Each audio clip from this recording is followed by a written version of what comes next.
Hi everyone, I'm David Darst. Welcome back. Today we're going to review the month of October. October has been a massive turnaround from September's big sell-off. As you may recall, the Standard & Poor's lost 4.8% in the month of September, and here it is in October, up 6.7%, and the Standard & Poor's is up 22.4% year to date. Let's talk about interest rates for a second. Interest rates have risen. Okay, we're getting closer to the Fed beginning its tapering. We'll hear more about that as we enter November here. The two-year Treasury rose 23 basis points to close the month at 50 basis points, 0.50%. The 10-year Treasury rose 9 basis points to 1.57%, 10-year U.S. Treasury, but the 30-year actually went down 9 basis points to 1.96%. So you've seen what they call a flattening of the yield curve. That's not a bad thing. That's not a bad thing.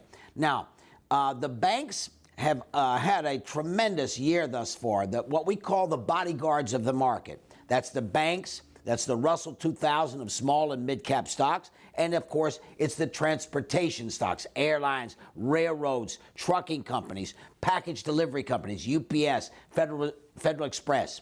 The banks are up 43% this year. The Russell 2000, which is an indicator of how things are looking for 2022 and beyond, for the heartland of the economy, small and mid-cap companies, that's up 16%. So it's up less than the 22% that the S&P 500, the big companies, are up. And finally, the transportation index, which is an indication of the movement of people and goods around the economy, it's up 27% thus far this year. Gold closed somewhere around 1801, closing the month of October, down 4.8% thus far this year. The reason is people see interest rates moving up. That's a competition with gold. Oil, on the other hand, and we've been very positive on the energy sector, as you know. We've been very positive on the financial sector. Those have worked out very nicely thus far this year. Oil is up 71% thus far through the 10 months through the end of October, up 71% thus far this year. To $82.81. That's West Texas Intermediate. You can add $3 or $4 to get the Brent price.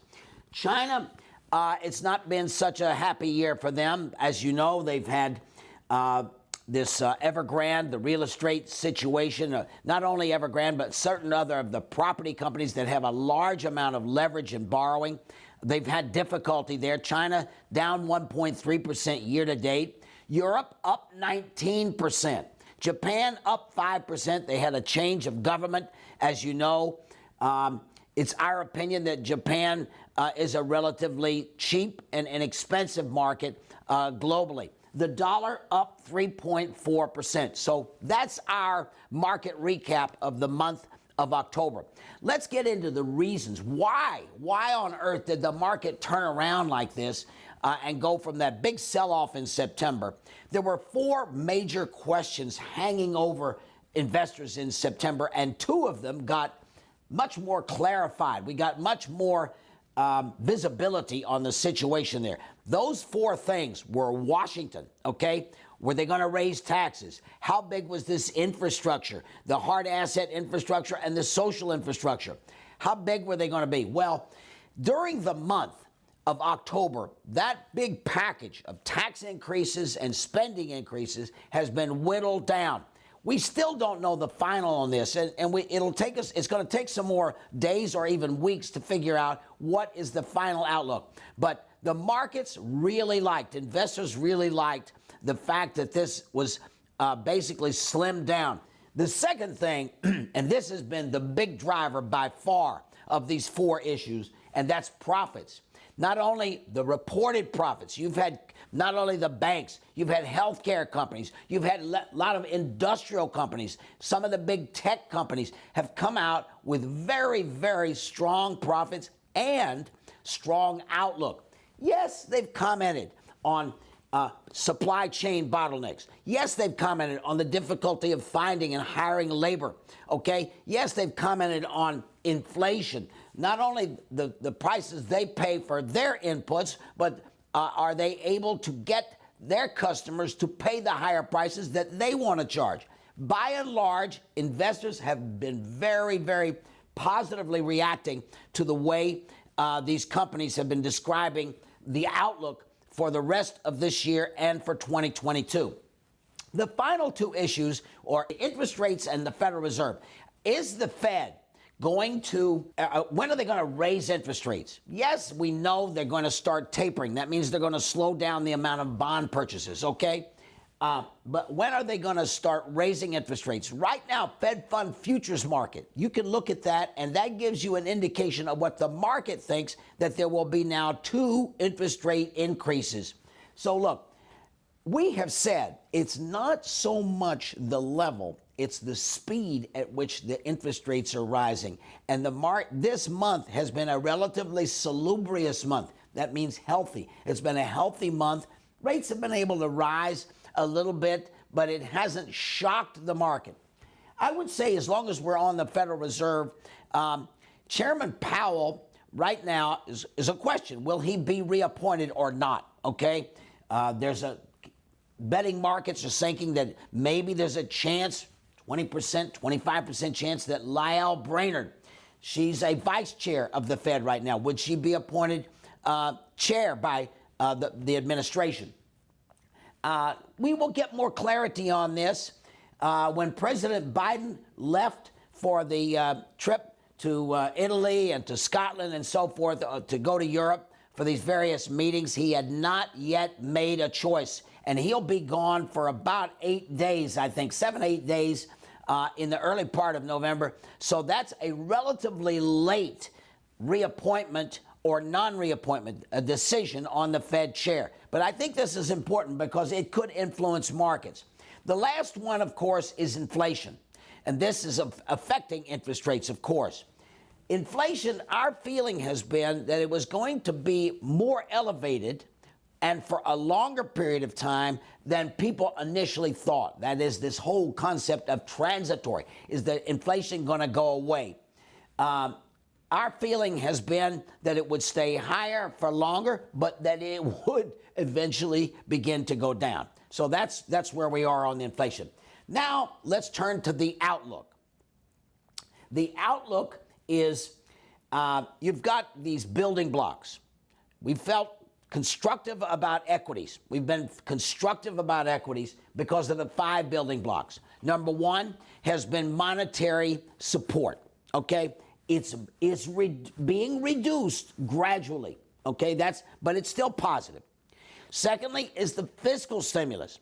Right there, actually, and the fiscal stimulus, the taxes, the part that the taxes is being reduced, that's being viewed also positively. But make no mistake, the fiscal stimulus is less than it was last year. You know, it was humongous. It was gargantuan. It was huge, the amount of money that was being rained down on the economy in response to the pandemic, to the COVID crisis.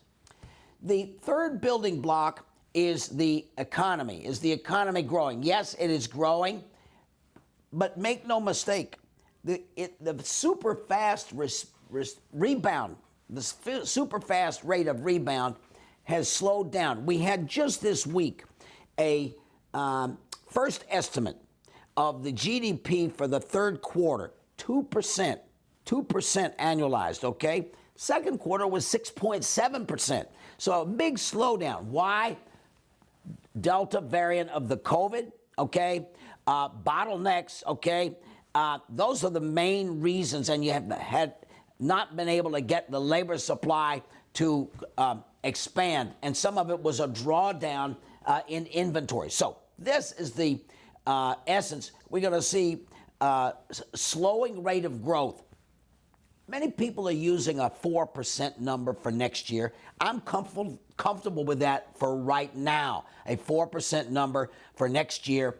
And I think for the fourth quarter. Third quarter, you're going to get 2 more updated estimates of the third quarter GDP. So 2% That's the first estimate. The next estimate comes at the end of this month, at the end of November. And the final estimate, of course, is at the end of December. That's for the third quarter. That's the way the Bureau of Commerce releases these data.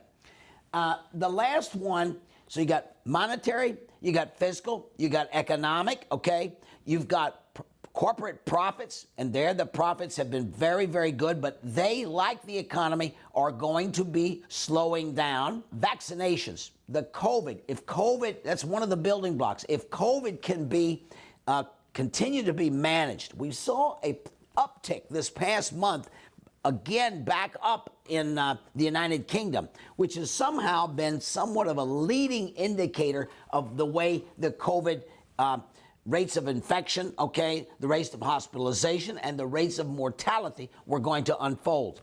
Our feeling is it's a positive, okay? It's a positive.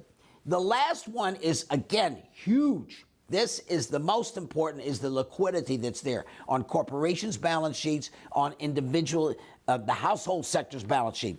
I don't know, 1.9 trillion, I've seen 2.2 trillion, I've seen 2 trillion of excess liquidity that they basically have been saving because of this precautionary motive that they had in response to the pandemic, to the COVID crisis. So those 5 building blocks are all they're all there. That's why we are constructive, but we're going to have a rockier road as we go forward. We have stumbling blocks. One is valuation. The market is highly valued. Secondly, it's concentrated.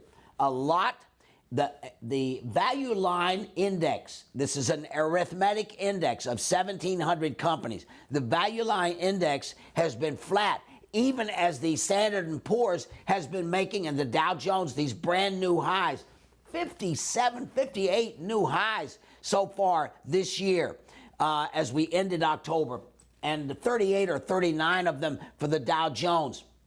But the average stock has been flat, okay, has been flat for the last several months. So valuation, concentration.